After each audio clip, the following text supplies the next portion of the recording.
जाएगा कि संत मिलन को चाहिए तजम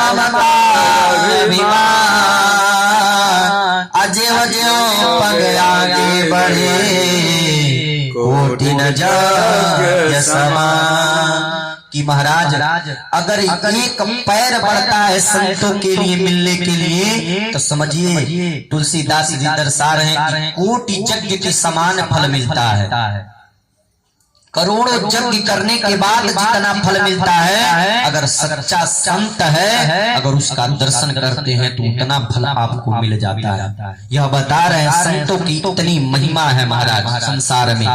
यह उपदेश देकर नारद जी प्राचीन बहरी को समझा के और उसका मोक्ष कराए। उसके बाद विदुर जी को मैत्रेय जी ने इस लोक का उपदेश दिया। श्रवण करके परमानंद हो गए विदुर जी और आनंद होकर चले गए। इधर अब सुखदेव जी कहते हैं कि हे राजन अब मनु महाराज के दूसरे पुत्र जो थे प्रियव्रत जो दूसरे पुत्र प्रियव्रत थे मैं उनकी चरित्र का वर्णन करने जा रहा हूँ, आप ध्यान से सुनिए। सुखदेव जी ने कहा कि हे राजन प्रियव्रत बड़े प्रतापी राजा थे, बड़े प्रतापी राजा थे, इतने तेजवान थे कि एक बार बैठे बैठे मन में सोच रहे हैं कि संसार में प्राणी अपने इस जीवन को बस सोने खाने में ही व्यतीत कर दे रहा है।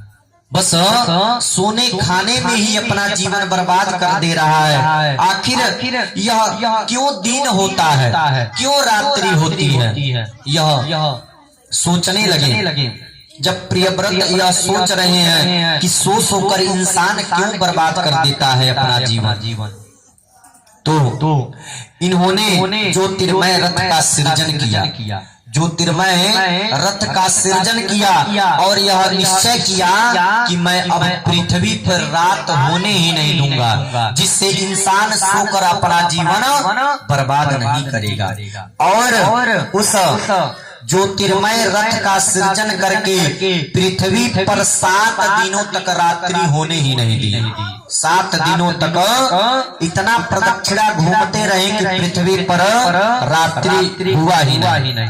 ब्रह्मा जी घबरा गए कि यह तो मेरे सृष्टि का यह जो कर्तव्य उसी का उल्लंघन कर रहा है, हमारे नियमों के साथ छेड़छाड़ कर रहा है महाराज। अब ब्रह्मा जी घबरा गए और आकर उसको समझाने लगे कि बेटा गड़बड़ मत करो, यह जो चल रहा है जैसे वैसे चलने दो।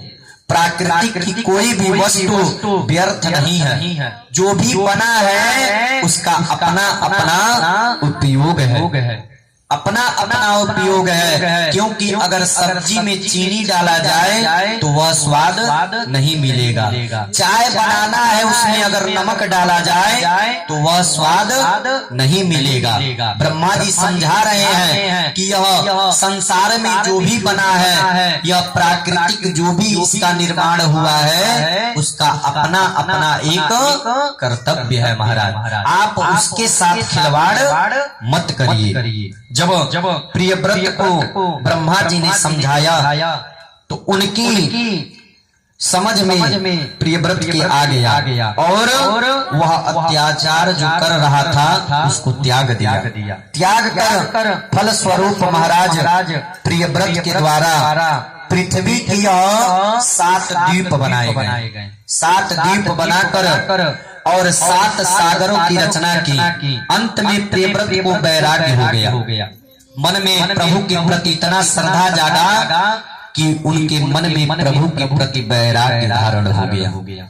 और जब वैराग्य आया तो अपने एक पुत्र को एक द्वीप देकर 7 पुत्र को 7 द्वीप देकर अपने वैराग्य धारण करके तपस्या के लिए चल दिए।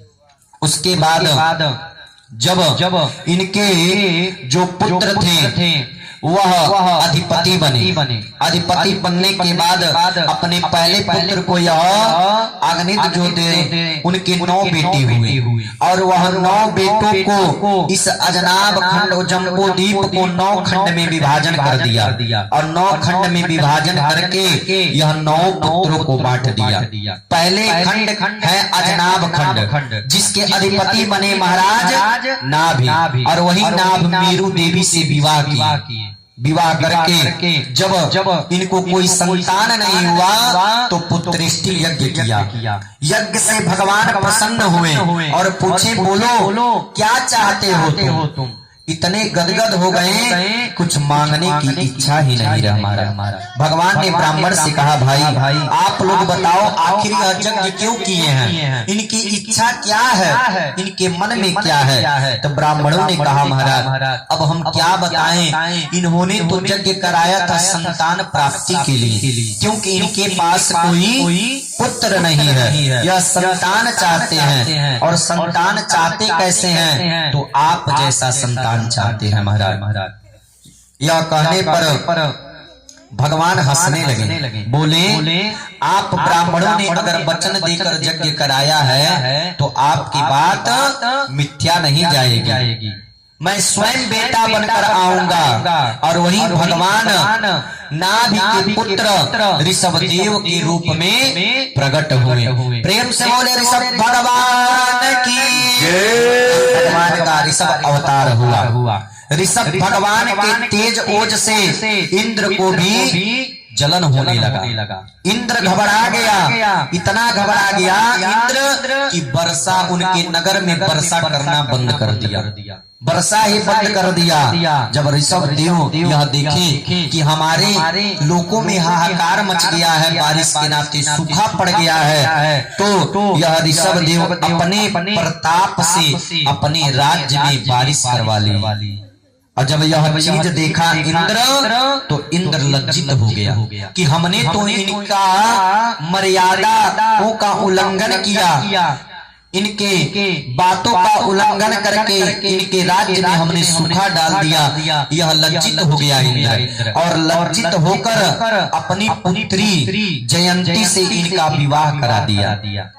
विवाह करा दिया तो ऋषभ ने 100 पुत्रों को जन्म दिया, जिनमें सबसे बेटे का नाम पड़ा भरत। ऋषभ देव के सबसे बड़े बेटे का नाम पड़ा भरत। उन्हीं भरत के नाम पर यह अपने भारत देश का नाम भारत पड़ा। यही भारत पड़ा। सुखदेव जी महाराज कहते हैं कि परीक्षित, ऋषभ भगवान एक दिन सभी बच्चों को अपने पास बुलाए, कहा कि आप लोग अब होशियार हो गए हैं, समझदार हो गए हैं, आप लोग हर चीज को अब समझ सकते हैं।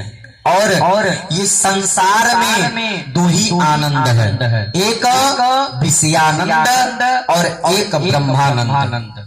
कहा 2 ही आनंद इस संसार में है। आनंद हमें कब प्राप्त होता है? जब कथा वार्ता में जाते हैं, कथा सुनते हैं, तो वहाँ आनंद मिलता है। मजा और आनंद में अंतर है महाराज।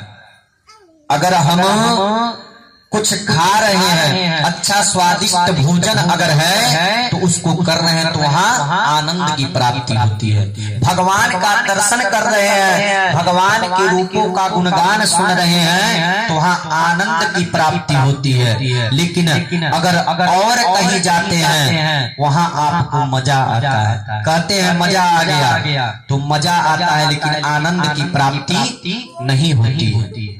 ऐसे ही एक ब्राह्मण और एक सेठ यात्रा पे जा रहे थे।